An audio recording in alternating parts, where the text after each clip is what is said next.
नमस्कार। आज हम जरा गहराई में उतर रहे हैं अकाउंटिंग की दुनिया की, वो भी बिल्कुल शुरुआत से।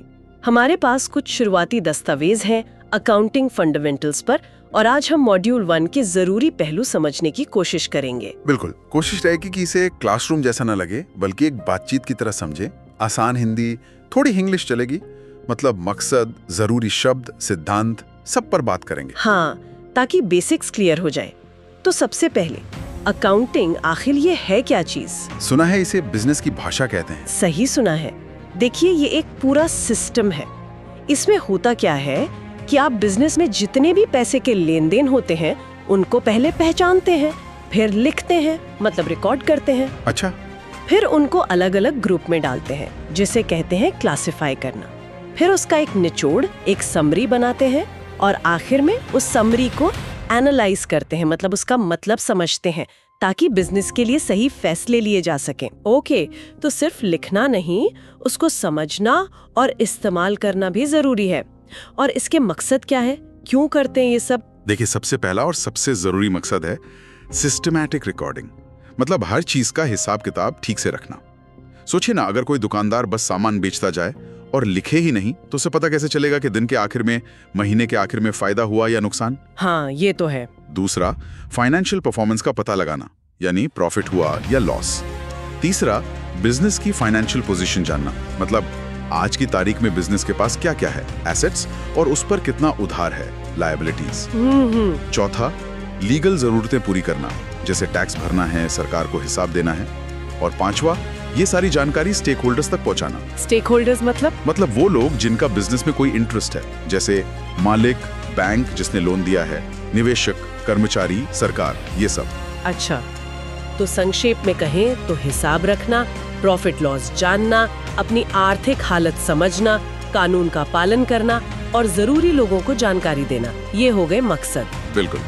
अब आते हैं कुछ बेसिक शब्दों पर जो बार बार सुनने को मिलेंगे।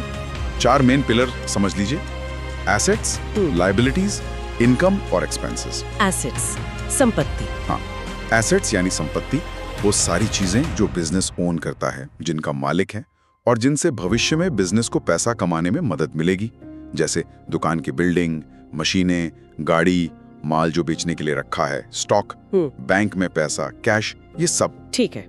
और लायबिलिटीज? लायबिलिटीज मतलब देनदारियां, वो पैसा जो बिजनेस को दूसरों को चुकाना है, उधार, जैसे बैंक से लोन लिया है या किसी सप्लायर से माल उधार लिया है, जिसको अकाउंट्स पेएबल कहते हैं। ये बिजनेस की जिम्मेदारियां हैं। ओके, एसेट्स जो हमारे पास हैं, लायबिलिटीज जो हमें देना है, और इनकम एक्सपेंसेस, इनकम यानी आय, बिजनेस की मेन कमाई, जैसे माल बेचने से पैसा आया या कोई सर्विस दी, उससे पैसा मिला। हाँ। और एक्सपेंसेस यानी खर्चे, वो सारे खर्चे जो इनकम कमाने के लिए करने पड़ते हैं, जैसे दुकान का किराया, कर्मचारियों की सैलरी, बिजली का बिल, माल खरीदने की लागत, ये सब एक्सपेंसेस हैं। और 2 शब्द और सुने हैं, कैपिटल और ड्रॉइंग्स, इनका क्या रोल है? हाँ, ये भी जरूरी है। कैपिटल यानी पूंजी, वो पैसा जो मालिक बिजनेस शुरू करने या चलाने के लिए लगाता है। और ड्रॉइंग्स, वो पैसा या सामान जो मालिक अपने पर्सनल यूज के लिए बिजनेस से निकालता है। अच्छा। ये दोनों मालिक के हिस्से यानी इक्विटी से जुड़े हैं, और यहीं पर वो फेमस अकाउंटिंग इक्वेशन आती है, assets equals liabilities plus equity. हाँ, ये तो बहुत बेसिक है।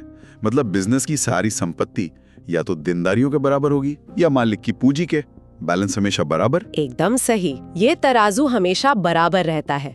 चलिए, अब जरा अकाउंटिंग की अलग अलग ब्रांचेस को देखते हैं। ये सिर्फ एक तरह का नहीं होता। हाँ, मैंने सुना है फाइनेंशियल अकाउंटिंग, कॉस्ट अकाउंटिंग, कुछ ऐसा। हाँ, मेन 3 हैं जिन पे हम फोकस करेंगे। पहला, फाइनेंशियल अकाउंटिंग।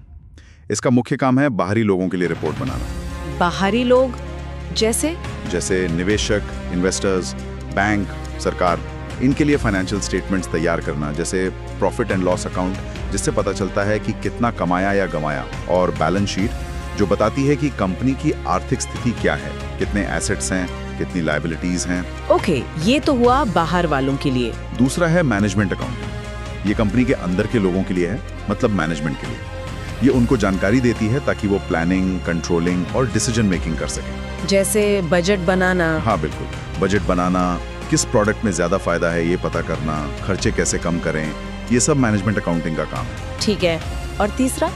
Cost accounting. मजदूरी कितनी दी, फैक्ट्री के बाकी खर्चे कितने हुए, ये सब जोड़कर एक यूनिट की कॉस्ट निकालना। अच्छा, ताकि चीज की सही कीमत तय की जा सके। एग्जैक्टली, कीमत तय करने और लागत को कंट्रोल करने में मदद मिलती है। तो फाइनेंशियल बाहर के लिए, मैनेजमेंट अंदर के लिए और कॉस्ट लागत के लिए। समझ आ गया। अब आखिरी हिस्सा, ये सब हिसाब किताब कुछ नियमों पर चलता होगा ना, जिन्हें प्रिंसिपल्स या कंसेप्ट्स कहते हैं। हाँ बिल्कुल, कुछ बुनियादी सिद्धांत और मान्यताएं हैं ताकि जो भी हिसाब बने वो भरोसेमंद हो और सब जगह एक जैसा तरीका अपनाया जाए। कंसिस्टेंसी और रिलायबिलिटी के लिए जरूरी है। कौन कौन से हैं कुछ जरूरी वाले? एक है बिजनेस एंटिटी कॉन्सेप्ट। ये कहता है कि बिजनेस और उसका मालिक दोनों अलग अलग हैं। बिजनेस का हिसाब अलग रखा जाएगा, मालिक के पर्सनल खर्चों का हिसाब अलग। ये तो जरूरी है सही प्रॉफिट जानने के लिए। बिल्कुल। फिर है गोइंग कंसर्न कॉन्सेप्ट। ये मानकर चलते हैं कि बिजनेस लंबे समय तक चलता रहेगा, बंद नहीं होने वाला। तभी तो हम बड़ी मशीनें वगैरह खरीदते हैं और उनकी कीमत को कई सालों में धीरे धीरे खर्चे में दिखाते हैं, डिप्रिसिएशन। अच्छा, ये मानते हुए कि वो कई साल काम आएगी। सही। फिर एक बहुत जरूरी है एक्रूअल कॉन्सेप्ट। इसमें आय, इनकम तब रिकॉर्ड की जाती है जब वो कमा ली जाती है, अर्न्ड, भले ही पैसा बाद में मिले। और खर्चा एक्सपेंस तब रिकॉर्ड किया जाता है जब वो हो जाता है, इनकर्ड, भले ही पेमेंट बाद में की जाए। ये थोड़ा समझाएंगे? हाँ, जैसे मान लीजिए आपने दिसंबर में किसी को माल बेचा, लेकिन उसने पैसा जनवरी में दिया, तो आप बिक्री दिसंबर में ही दिखाएंगे, जनवरी में नहीं, क्योंकि आपने कमाई दिसंबर में कर ली थी। इसी तरह अगर बिजली का बिल दिसंबर का है पर आपने भरा जनवरी में, तो खर्चा दिसंबर का ही माना जाएगा। ओके, ताकि हर पीरियड का सही प्रॉफिट या लॉस पता चले। एग्जैक्टली। कैश कब आया गया वो उतना मैटर नहीं करता जितना कि इनकम कब कमाई और खर्चा कब हुआ। फिर है कंसिस्टेंसी कॉन्सेप्ट, मतलब अकाउंटिंग का जो तरीका एक बार चुन लिया उसे ही लगातार इस्तेमाल करें, बार बार बदले नहीं, ताकि तुलना करना आसान हो। हाँ, पिछले सालों के नतीजों से तुलना आसान हो जाती है। और एक है कंजर्वेटिज्म या प्रूडेंस कॉन्सेप्ट। ये कहता है कि अगर कोई नुकसान होने की संभावना दिख रही है तो उसे पहले से ही मानकर चलो, रिकॉर्ड कर लो, लेकिन अगर कोई फायदा होने की उम्मीद है तो उसे तब तक रिकॉर्ड मत करो जब तक वो पक्का ना हो जाए। थोड़ा सेफ साइड लेके चलो। समझ गए। तो ये नियम एक तरह से गाइडलाइंस हैं ताकि फाइनेंशियल स्टेटमेंट सही और भरोसेमंद तस्वीर दिखाएं। राइट। व्यापार अलग चलता रहेगा, कमाई खर्च सही टाइम पर रिकॉर्ड करो, तरीका मत बदलो और नुकसान के लिए तैयार रहो। बिल्कुल सही कहा आपने। यही है मॉड्यूल 1 के कुछ मुख्य बिंदु। हमने मतलब, मकसद, बेसिक टर्म्स, ब्रांचेस और प्रिंसिपल्स को समझा। ये अकाउंटिंग की नींव है। हाँ, और ये नींव समझना किसी भी बिजनेस के लिए, चाहे छोटा हो या बड़ा, बहुत जरूरी है। निश्चित रूप से। इससे बिजनेस की सेहत का पता चलता है और बेहतर फैसले लेने में मदद मिलती है। अब जाते जाते बस एक सवाल छोड़ जाता हूँ सोचने के लिए। ये जो हमने सिद्धांत और नियम पढ़े हैं, ये असलियत में एक छोटी सी किराने की दुकान पर या एक नए स्टार्टअप पर कैसे लागू होते होंगे, जहाँ शायद चीजें इतनी फॉर्मल ना हो? इस पर विचार कीजिएगा।